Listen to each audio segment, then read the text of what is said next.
Ngày nay em chọn vẽ việc chạy mở cái chọn mở profile chứ cảm thấy nó cảm thấy mình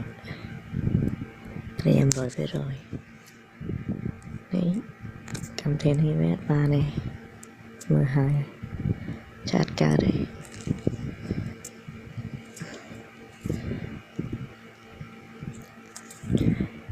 chăm dương từ đầu này chọn yes xong rồi nè cảm thấy giờ đó nó chậm tắt lên nó còn đây nhau những thời gian đó nó rồi cho mà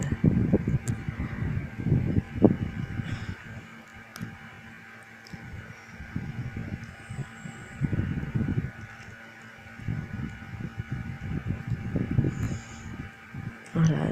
đường vay Facebook nha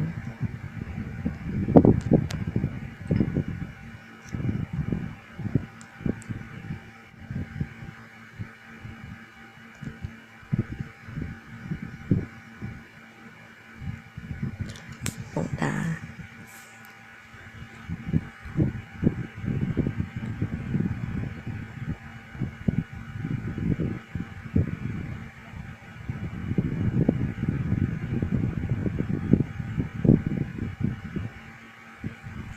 ok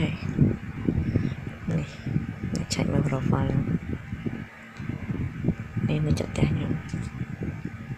song song cha một phe đang chạy mà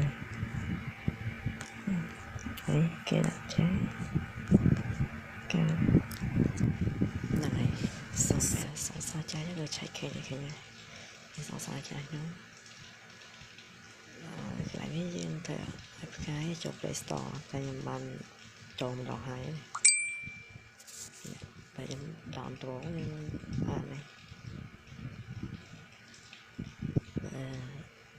bên trong nói ai số cầm một số bạn này một phe nên xa cha cái nhà muốn khi mà đó là lại ảo này ở bên trên video nó xong cho subscribe nữa làm bài ban video thôi nhưng việc hay điểm mode game gì đấy